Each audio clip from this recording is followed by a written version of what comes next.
compliance with the Open Meetings Act, the Verona Board of Education passed a resolution at its meeting held on March 27, 2012. The meeting set forth the schedule of its regular meetings, which resolution was within 7 days of passage. The schedule was sent to the Verona Saber Times, the Star Ledger, the Herald News, the Township of Verona, and the Verona Education Association.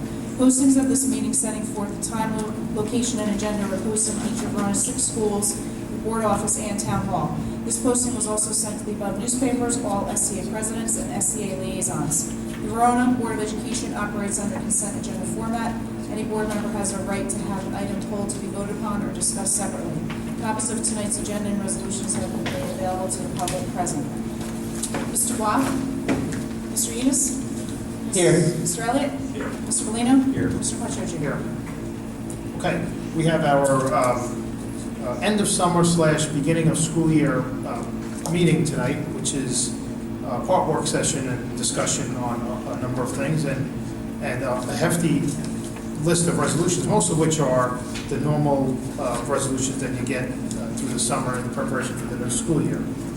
We don't have any presentations tonight. We just right. Also, no presentations. Any public comment on any agenda items tonight?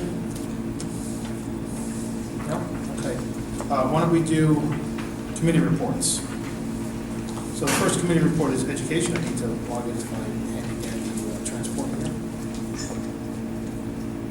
So education committee met yesterday, and we went through a number of items. I think everyone should have received the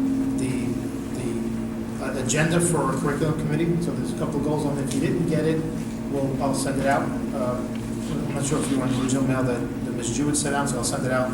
Essentially, we covered the summer curriculum writing, scope and sequence documents that are on the agenda for tonight. These were essentially electives up at VHS, and a couple of additional changes. There was a new change the state handed down, and some science and some math that's coming.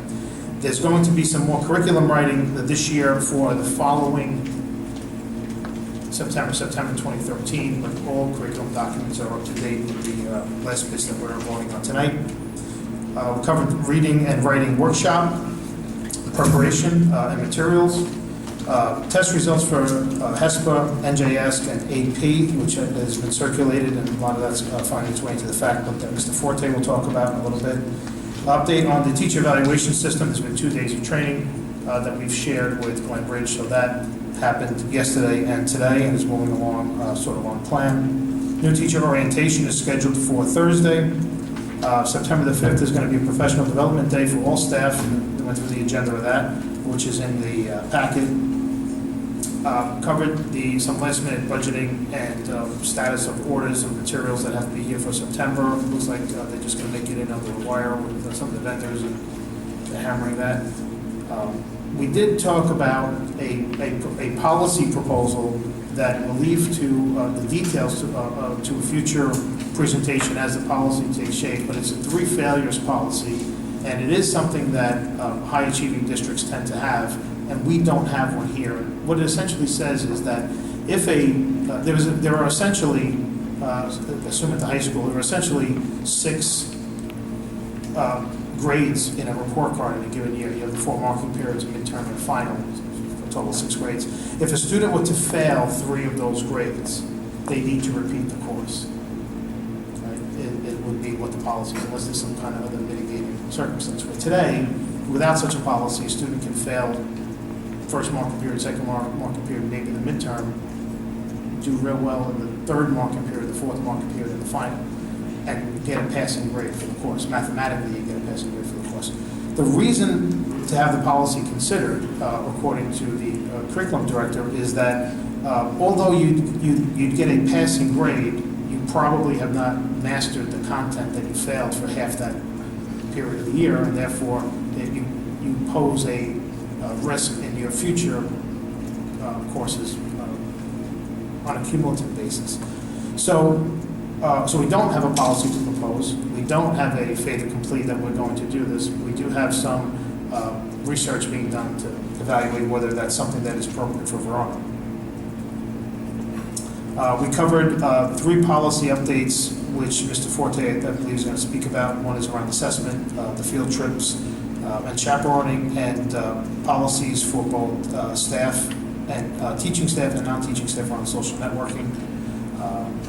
And there is a change to the district calendar where we're moving, it's proposed that we move a half-day professional development from May 17th to May 23rd, and that's why there's an agenda item today to approve that change to the calendar. May 17th half-day is being moved to May 23rd.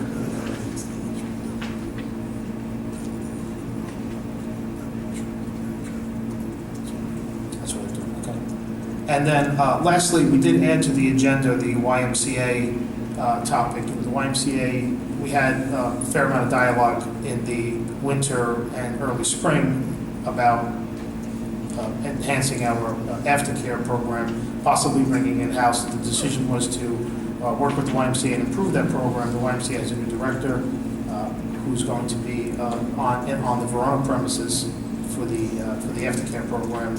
And we need to just make sure that whatever aspirations we've had on the school side around the value and the structure of that program is sound and what we think it will be. Okay. Buildings and grounds. Buildings and grounds did Very exciting committee report from Buildings and Grounds. There's a lot going on, obviously. Buildings and grounds did meet this evening, and we began our meeting actually on the football field, meeting with an engineering firm. Just a little bit of background on that for anyone who may not know.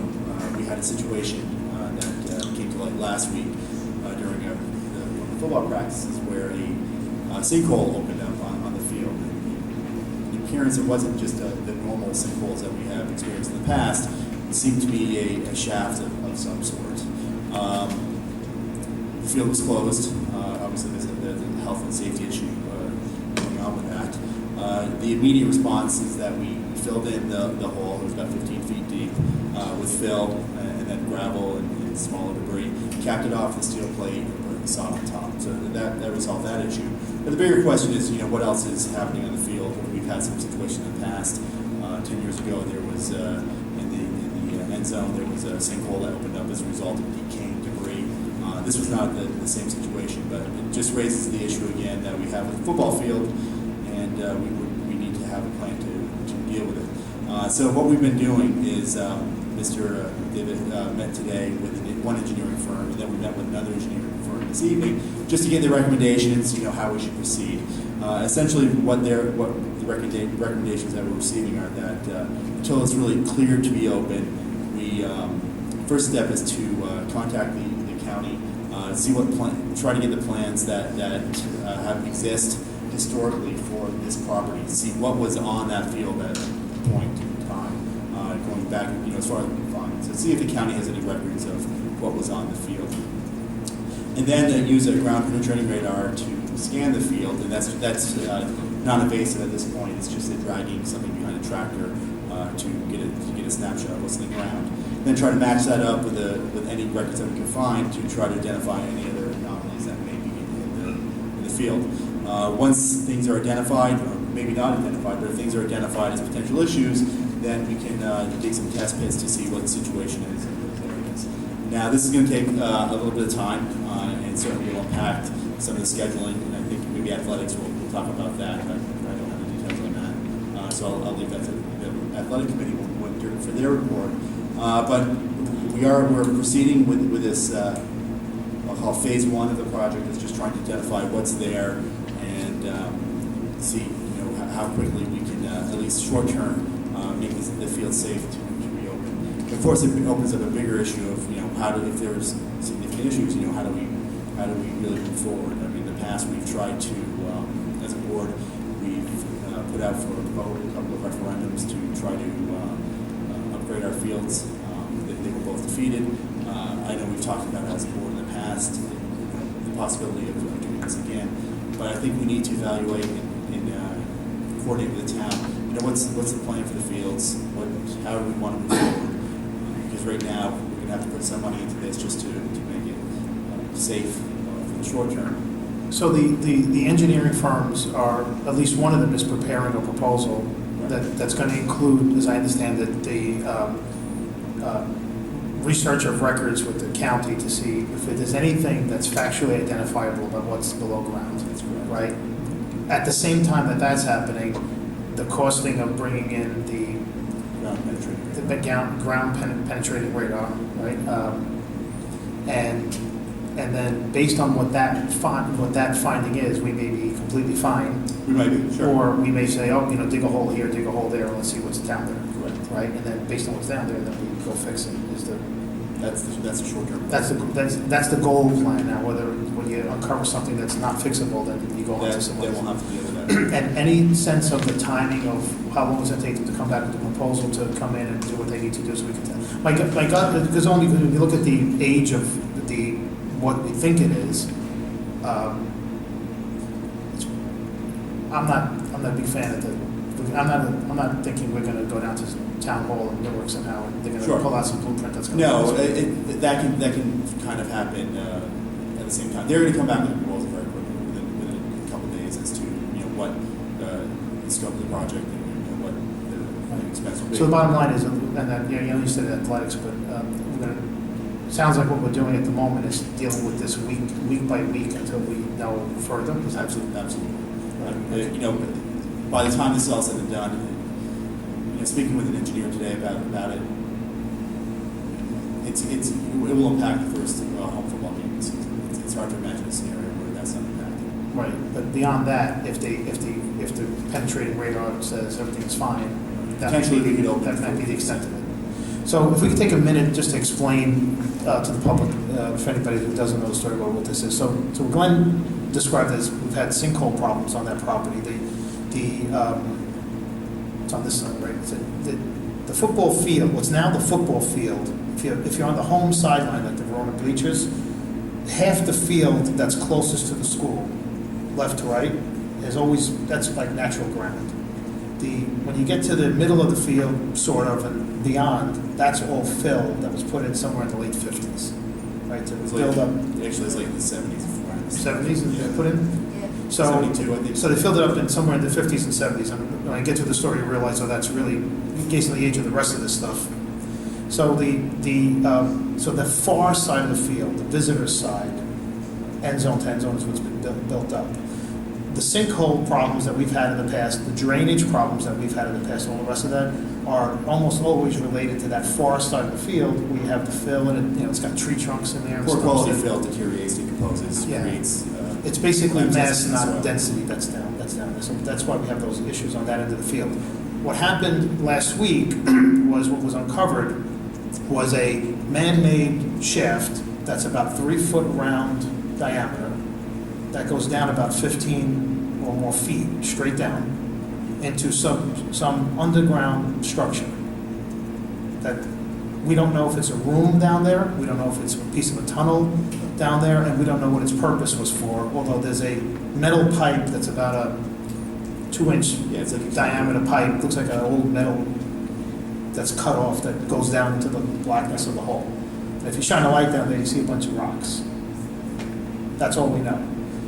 The age of it is that where we're all sitting right now, between 1873 and 1900, was the site of a wayward boys' school run by the county that burned down. It still is. Still is the site. Apparently still is the site of part of the wayward boys' school. And the school burnt in a tragic fire in January of 1900 and burned to the ground. It burned completely and then it was closed. And no one perished in the fire, fortunately, but it was home to some 400 boys at some point. So from 1873 to 1900 is around the time that all this dates to, which is why the odds of going down to someplace in Newark and a person opens a filing cabinet and says, here you go, here's where the tunnel is, it's probably slim to none. So that's apparently what it is. There's a lot of tossing around about it. Could be a tunnel to somewhere, it's probably not a tunnel, and any of the tunnels related to the sanitarium properties and the Overbrook properties are far away and are limited to tunnels between those buildings, not coming to the boys' school. And those properties were built after the boys' school burnt down, so it's probably not related to anything that far off. But it's a 3 foot round hole that goes straight down. So that's a pretty big hole for somebody to fall into. And unless we're sure what's down there and why, we just need to be prudent to check it. And I know that band has a big band, you have the marching band competition in October, we have football season coming up, and the last thing that we want to do is put any of those sorts of programs in jeopardy because of the massive amount of coordination that has to happen.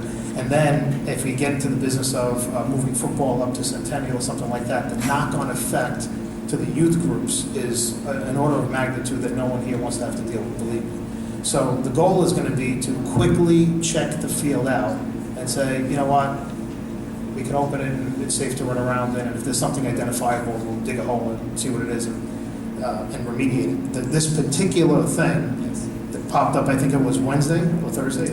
Wednesday or Thursday, it popped up. I got a call from Joe Martin up in town who got on site within 40 minutes, and 24 hours later, it was remediated to the point that Glenn talked about. So if we find 5 more of these, which we probably will not find 0, but if we did, to fix it is about a 4-hour endeavor. It's not like, you Just know, to identify where the issues are. right. Okay, so more to come on that, right? So that's a status update on that emergency. I'm going to go over quickly the highlights of the summer projects. As usual, the Buildings and Grounds Department did a phenomenal job of preparing the schools and getting the work done that needs to get done when the students are present. At the high school, the gym floors were screened and polyed. Repairs were made to the old gym bleachers, although they still need more work. That's really a function of their age. Cleaning of the air handlers, the ducts in the gym, renovating the teacher's lounge with the help of the SCA, hazardous chemical inventory. At HBW, renovations of Room 301, which was an ongoing saga through last year. New bath stall partitions for the 2 Annie Girls bathrooms. Screen and poly the gym floors there, cleaning of the air handlers, resurfacing the basketball court with new backboards. Brookdale, new limestone caps in the entry, and bricks were repointed, which was sorely needed for sure. The FM Brown issue that we were facing really all of last year in the basement is almost completed. The rooms critical for the school opening will be ready for school opening, including the art storage and a number of other rooms. Some of the OTPT room, the SCR room will be ready shortly after that. That will impact the opening of the schools. At Forest, increase and improve exterior lighting, added signage to let people know that we do have video cameras there. Hopefully that does work. Repaired the front parking retaining wall, and the forward finished as well. At Landing, another issue that we talked about continuing through last year was the drainage to the street, the sewer line. New sewer lines were installed and eliminated the needs for the pumps, which will greatly improve the situation there. The gym floors were screened and polyed. Minor renovations to the kitchenette, and the stage was modified to better accommodate the music plan. And then just through general repairs and upgrades, including boilers, roofs, tree removals, lightings throughout the district. Now, Mr. Molino, I know you've asked for this in the past as well, but for September they'll have prepared just some of the routine maintenance that needs to take place, and I'll provide the board with a specific list. But with all that was going on in the last week, just wasn't this week that was able to prepare. We did promise you that for the September meeting. And then just finally, we discussed the budget, which, as we know, for the Buildings and Grounds Department is always is never enough. And we'll be working on the 5-year plan, and things that we're going to, we promise this, and we'll deliver it this fall, is a list of things that we'll be able to accomplish over the next 5 years within the operating budget, things that the town can assist us with, and things that really would be outside the scope, and that perhaps we'll have to consider different alternatives for. So we'll have that for the board as well. Just one last thing is the follow-up with the township from committee point of view. So Joe, you and I met with the Joe Martin and the mayor, deputy mayor, and buildings and grounds. Mr. Forte was there last year twice, once in the fall, and then we had a follow-up in the spring. Can we agreed that we'll turn that over to Buildings and Grounds. Agreed, that's kind of the last point I was making. Yeah, we'll give this, we'll prepare that document To and look continue to work with them on these issues. Right, but there were two things that were takeaways from the spring. One was the B and G list, right, and the issues that, so that one you got. And then the other thing was the performance contract topic that we have to resolve, right? So the performance contract topic, right, is where The lighting, potentially boilers, anywhere where there's a material enough savings for, in spend rate that would self-fund some upgrade of equipment and that kind of stuff, right? So I think the way we left it with the town was it was on us to get our facts together with that. I think Paul McDevitt was going to work with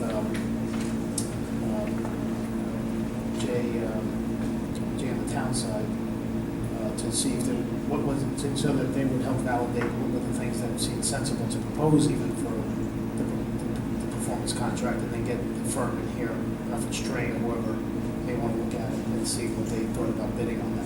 Yeah. Right. I mean, I know that Paul's looked at, for the lighting side of it, he's looked at that for the district.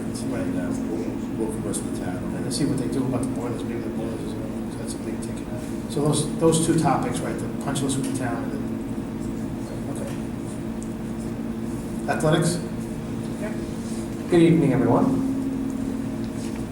and welcome back. Athletics discussed four main topics tonight that I'll go over. The first topic and second topic play hand in hand. This thing has some feedback or something. I'm going to talk really loudly. It's my teacher voice. So we discussed four topics, two go hand in hand. The first topic was updating our athletics manual, which has some of the expectations and norms around athletics in our district. We've currently suspended that project for the time being because the second point is that we're training a new admin assistant, and half her day is spent in that training. So until that gets settled and she's into the job, we won't be resuming the athletics manual. Once again, just need manpower to get it done, woman power, or just people power to get it done.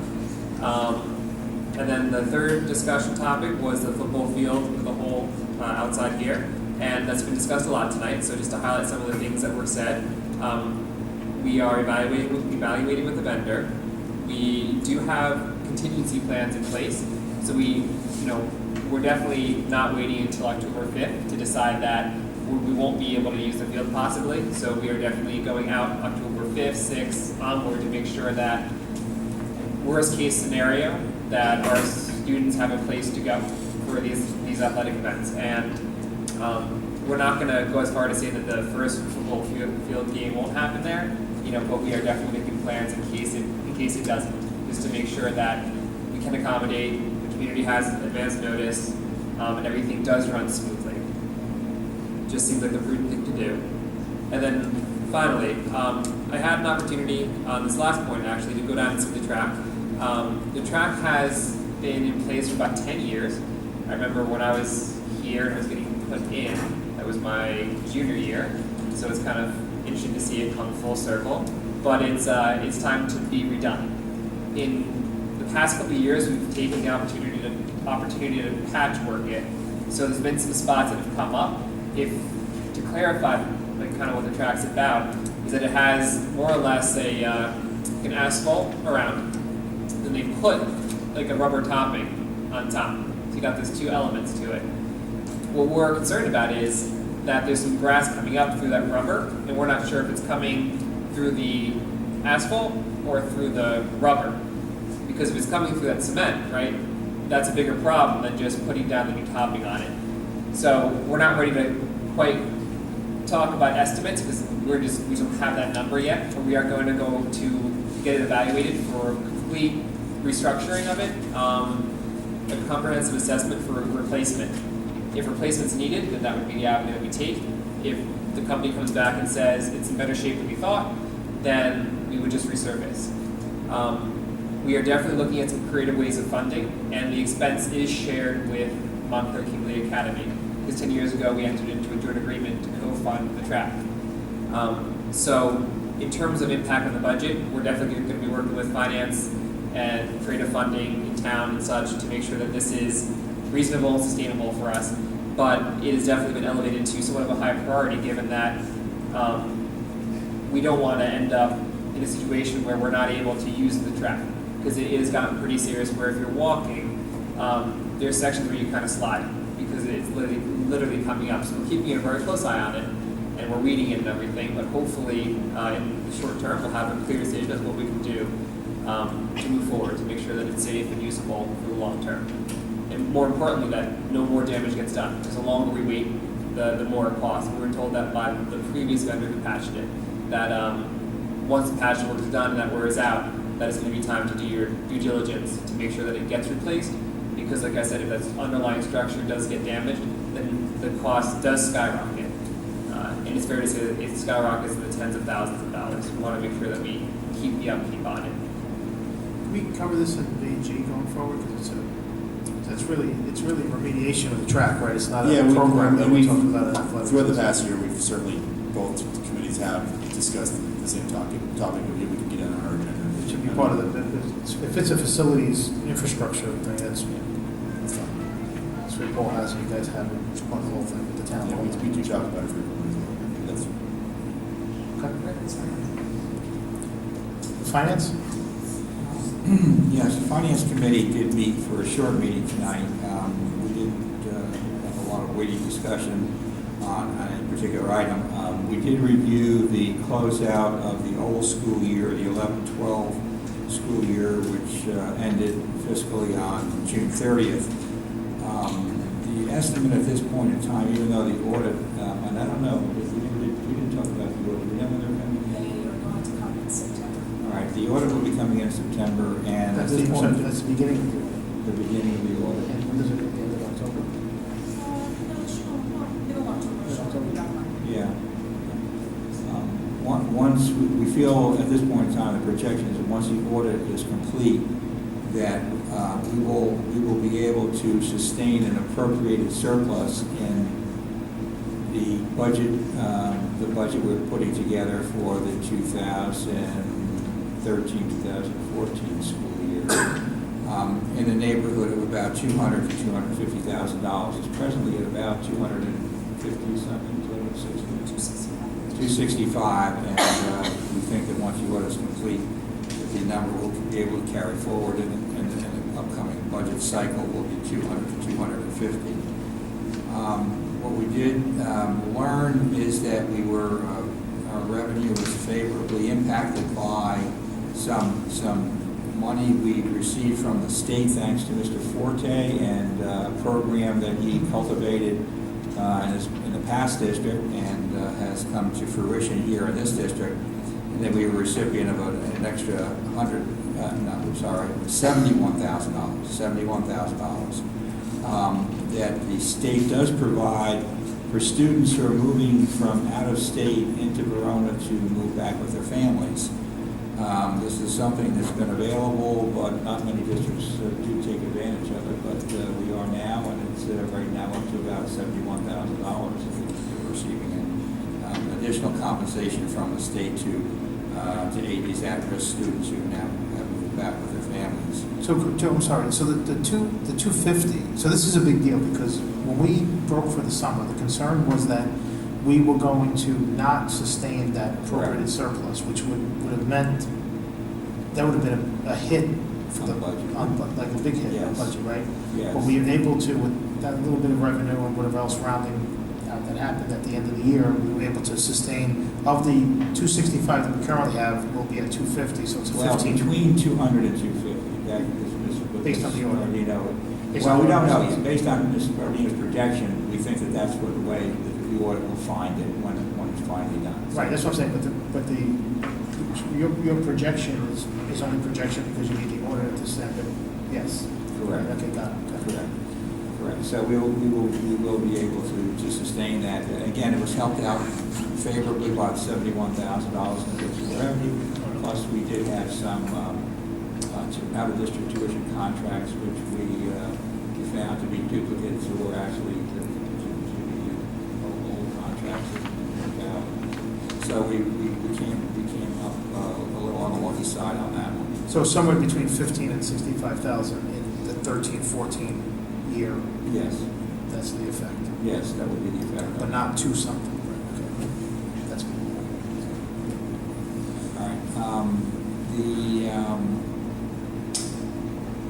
We did look at the current year and trying to make an estimate, and at this point in time, while we do know that there are some salary breakage because of retirees, we do have several situations with special ed cases that haven't been resolved yet. So we really don't have a projection on the current year. We look like what we might have been saving on the salary side, we may be giving away on the out-of-district tuition. Might be a balance there, so it's too early to really tell on that one.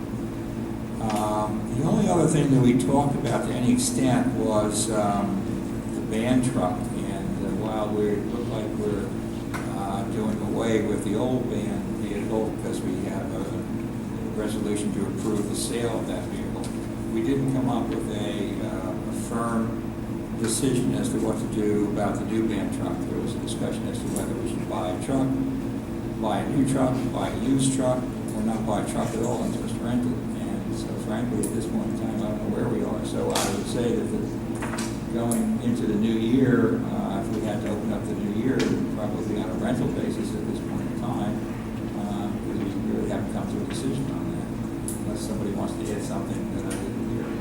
I thought this was all resolved in the spring with the band parents and Well, as of right now, I have a list of the events that I got from Mr. Lynch, and as of right now, we're going to rent. But the discussion in finance tonight was whether or not we should finance the purchase of a band truck, whether it be new or used. Because we have a resolution on here to go out for financing to buy a new buildings and grounds vehicle. So the thought was, well, maybe then we just take these two purchases and put them together and finance them. Okay, so let's back up. So right now, if we did nothing different, we have an agreement with all involved that we would be in the rental business and try that. And we'd be paying for it. And the board would pay the cost of the Thumbs rental. up. Right? That's how I understand it. I don't want any 10 o'clock at night phone calls. Let's make sure that that's right. That's what I understand. But now we're saying, okay, we could do one step better maybe and get a proper sort of truck on a finance basis. Right. A lot of the way we do the Right. BG truck. Right, so what I would want from the board is approval to, in this bid to get financing, is ask the person putting together the bid to separate that between, what a cost would be if we just did the truck or if we did the truck, the band truck and the used truck That just together. seems That's that's just fact gathering. The other component to that is that we understand that there has been some fundraising on the part of the band parents. Now, It's been distributed. Give Once it back. once the decision to purchase the trailer was changed, the fundraising that we collected, we went to all the donors and let them know that the decision to purchase the trailer was no longer in the works, and those people had the option to get their donations returned. No one asked for their money back and gave us permission to go out and use it, and Mr. Lynch asked for some sound system equipment, and that's what was purchased with that money.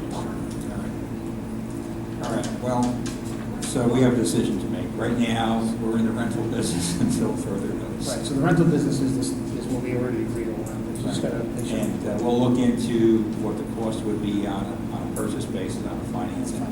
And maybe we should look at a new truck and a used truck.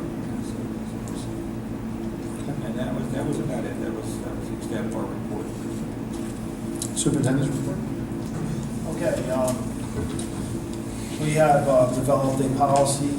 It's not on for first reading today, but it will go out in your board packet again on Friday for first reading in September. It relates to field trips. It's actually not a policy, it's a regulation that goes with our existing policy, 2340. It addresses a few areas. It addresses the school's responsibility for field trips, chaperones' responsibilities for field trips. There's a form, part of the regulation is a form for chaperones to sign.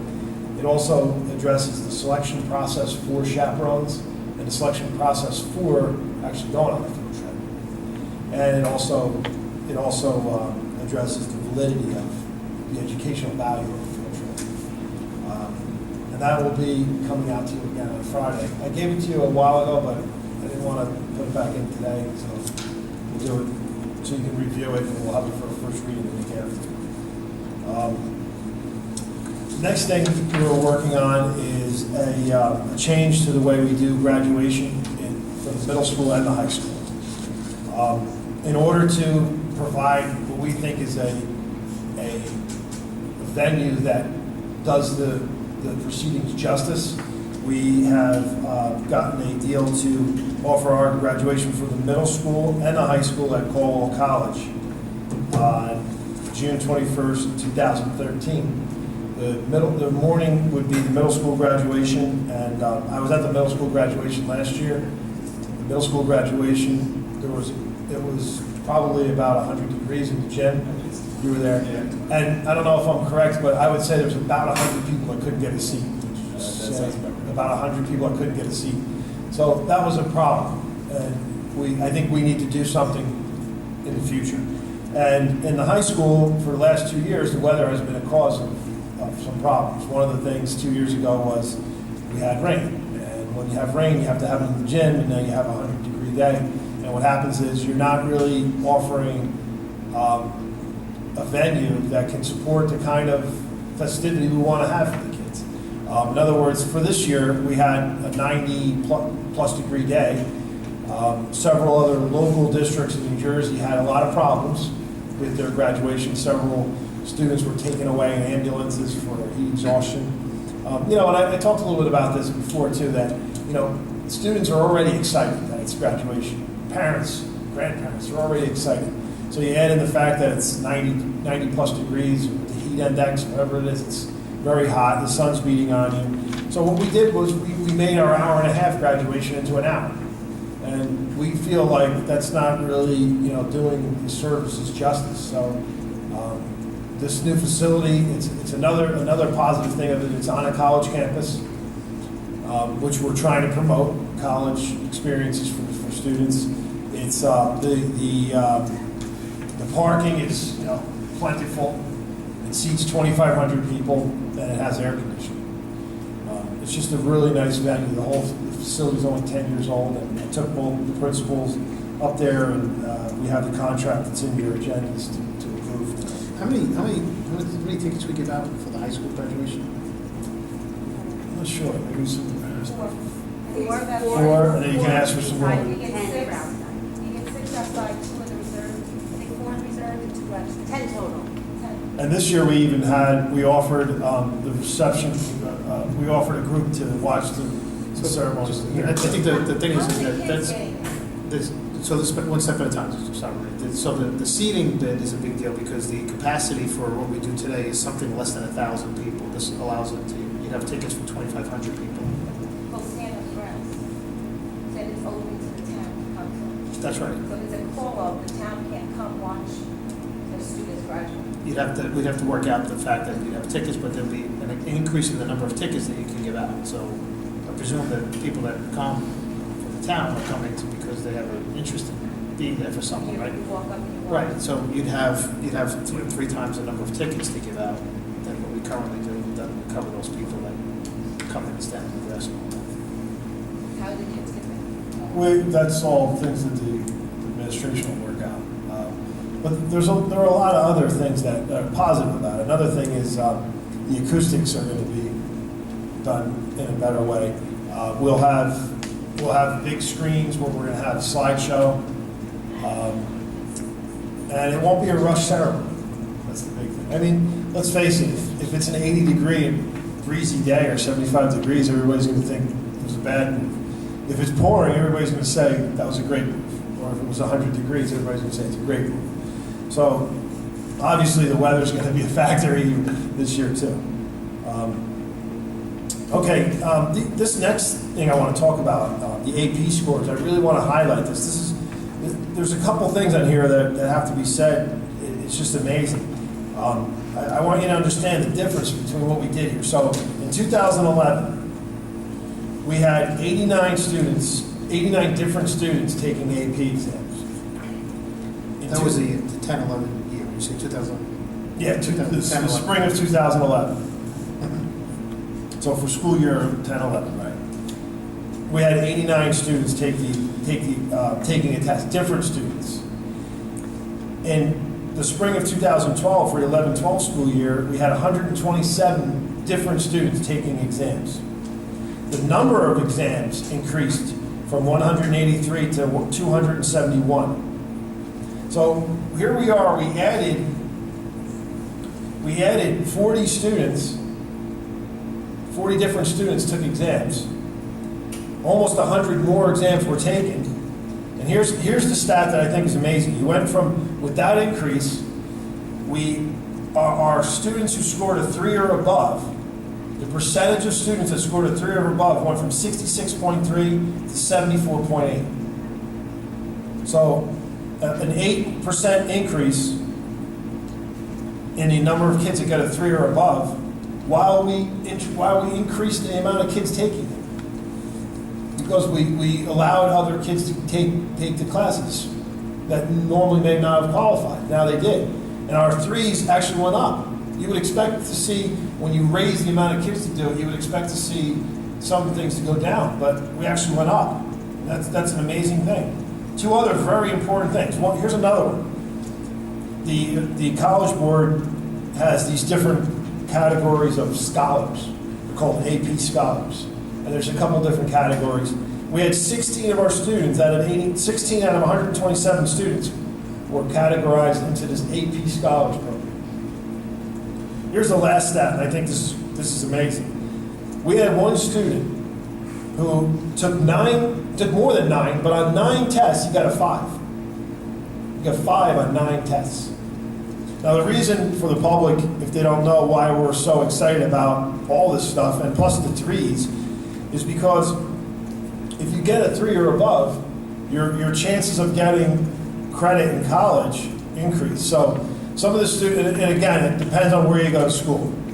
But some students, like I got 3 emails from people who went to school to different colleges. They were forwarded to me, that the parents were so excited that when they found out that the student was able to skip, the last parent said the student was able to skip, what was this percentage? 5 courses. Oh, yeah. It's like 5 courses. That's a semester of school he was able to skip because, and again, it depends on where you go. This was a high-profile school, a very well thought of school in the South for technology, and this student was able to skip 5 classes. I think one other thing about that, this is going to be the fact book, is so the number of AP enrollment has gone from 183 to 271 up to 380 now. That 183 in 2006 or 7, somewhere thereabouts, was something like 60 enrollments. Right. So it's gone from, in the last 6 years, it's gone from like 60 enrollments in that program to 270 in the most recent years, which Steve talked about. But there's one other thing too. Preliminarily, the enrollment for the school year starting in September has gone up another 40% on top of that. It's up to 380 starting in September. So we expect to have about 300, depending on schedules changing, get some last minute drops on occasion. We should expect about 360. So it's from 183 to 271 to somewhere around 371, maybe 370 for this year. So another increase. Another thing I forgot to mention is that some schools don't require that you take the AP exam. So we require that you take the AP exam, and out of all of our students, almost 75% of them got a 3 or above. And we require that they take it. So that's an amazing stat. The reason why I'm highlighting that is because if it's a district that doesn't require you to take it, some students who don't think they're going to get a 3 don't take it. So that's an amazing accomplishment. I just wanted to say that when I first came here and talked a lot about college experiences, all these things kind of play together. The fact that we're offering right now, a student that took advantage of, if they took advantage of all these, could earn 14 college credits through dual enrollment. And then you have all these students that are earning college credits from AP. Right, so can you explain that a second? Because dual enrollment and AP are different. Right, totally different. But they're both ways to earn either college credit or an exemption from taking the class. In 2012-13 school year, we've signed agreements with New Jersey Institute of Technology, Seton Hall University, Fairleigh Dickinson University, and Caldwell College to offer dual enrollment courses, meaning these are courses in our school taught by our teachers, but they're college courses as well. So students can take the class, and if the parents decide, they can pay a fee, and it's a much reduced rate. For example, Seton Hall is $1,000 a credit at Seton Hall, and in our school it's $75 a credit. Parents can pay these rates, and the students can have college credit. Now, AP classes are great, and we have a lot of kids doing it, but we also have a lot of kids that don't take AP. The beauty of the dual enrollment courses is one of our courses that we have for next year. This is another thing we have to highlight. This is an amazing thing, is that English 12 is now a Seton Hall University course. So any student in English 12, now every kid has to take English 12. Every student who takes English 12, if their parents would like to pay $225, they can get 3 college credits from Seton Hall that would be worth $3,000. Now, of course, they have to do well enough in the school to earn the credit in the class. So it may not be for every kid. Maybe not every kid wants to do that.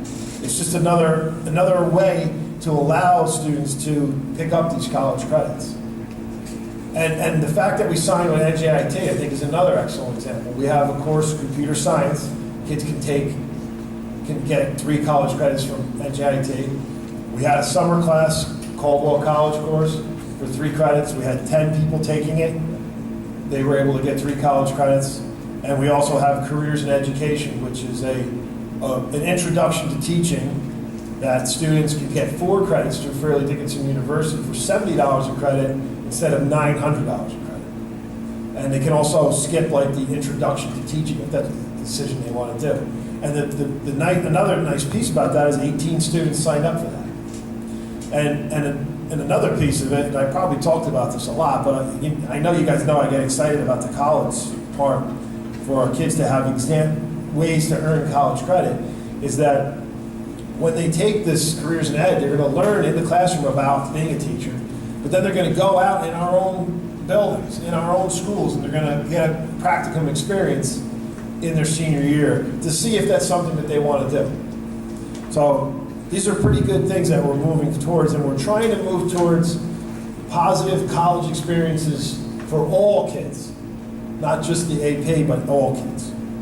So I think we all owe ourselves a pat on the back for all this stuff. It's amazing.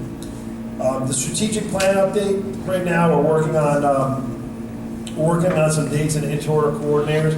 We will be putting out messages to the public that would like to be on our committee, the strategic plan committee. The strategic plan committee will commence in October, and we would like to finish it and be ready to start for July 1.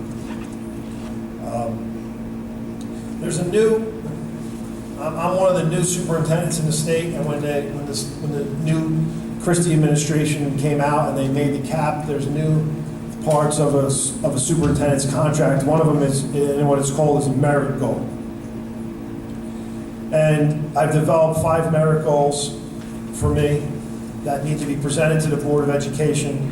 Then they need to be approved by the county superintendent after it's presented to the Board of Education. And then it needs to be approved by the Board of Education at the next meeting. So right now I'm at the presentation stage. These goals were made with the help of the New Jersey School Boards Association, the Essex County Superintendent of Schools, the Board of Education President, and also my mentor, former Superintendent Dr. Threlko. So right now, So what we should do is, so Steve, by legislation, has to present these publicly to the board, and then after he presents them, with input from the whole board, tweak them and have that dialogue. And then once that's done, then it goes to the county. The county has to approve them, and then once it's approved by the county, then it comes back to the board for resolution on our side. correct. So the first goal I have is for the 2012-2013 school year, the district will see an increase of $75,000 in revenue from new sources or programs. Second goal is there will be a 0% increase in administrative costs from the budget year 12-13 to 13-14. Third goal is to implement new sharing programs with local agencies. 2 new sharing programs. the next objective, these are actually quantitative and qualitative, so this is qualitative number one, the other three were quantitative. So qualitative number one will be to implement a new 5-year strategic plan, to develop the plan and implement it for the end of the year. Which is part of our, simply carrying out one of our district goals on this, right? Qualitative objective number two is that the students in the Verona will have the option of earning college credit in high school.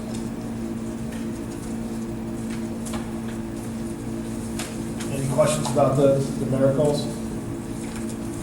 Next thing is, I'd like to update on technology, and our technology manager, Mrs. Costanza, is in the crowd, and she's helping out tonight, and I just wanted to take this time to thank her publicly on the job she's done. I sent out a letter to the staff when we brought Ms. Costanza on, saying that we increased our technology staff by 100%, meaning we had one person, now we have two. So we have 2 people, full-time people, to manage our 600 devices, which is, still a pretty big task, with considering we have 2,500 users plus. But we did a few other things to help her out. We hired a couple summer people, and we actually did something we've never done before. We actually cleaned all 600 computers, went in the back of them, made sure there was no, sandwiches, apples, what did you find in there? Sandwiches, apples, Candy wrappers. So we cleaned out every computer. We imaged every computer, which we never done in the past. Every computer, if it doesn't have it now, we'll have it by the middle of September, late September. But I believe we're at like 90% completion. We'll have updated Windows 7, which went from XP. So we owned Windows 7 for a little while, but we didn't have them on our computers. So now we have using the product that we bought. So, those things in themselves was a huge undertaking, considering it was never done before. We also brought in, 100 computers, right? Yes. 100 new computers, which had to be installed and configured, and then we threw out 100 old ones that were needed to be, replaced. The 100 new computers weren't meant to really move us ahead. It was more meant to try to catch up and just replace ones that were, obsolete. We have to get on a system of replacing about 1/4 of our computers every year. That's in our technology plan. It's just, when you say get on the system, we have the plan to do it, we just got to do it. We're gonna work on that. That's a big goal of ours, and I know Cindy's really taking the lead on this. So again, 600 computers were imaged and cleaned, 100 new computers installed, a new lab created in the high school too, which was a very positive thing, because the configuration of the library had 3 labs situated right next to each other, and all 3 of them didn't have enough computers for all the kids that were in there. So we decided to move it around a little bit, create a new one in a different room with some new machines. We bought new monitors. We're trying to get rid of the monitors with the real big back, trying to move to the the more one, like the ones that where my son won't say, "Dad, what's that thing behind the computer? What is all that stuff back there?" And that's what we want to do. And then there's another big piece is we need to centralize our technology.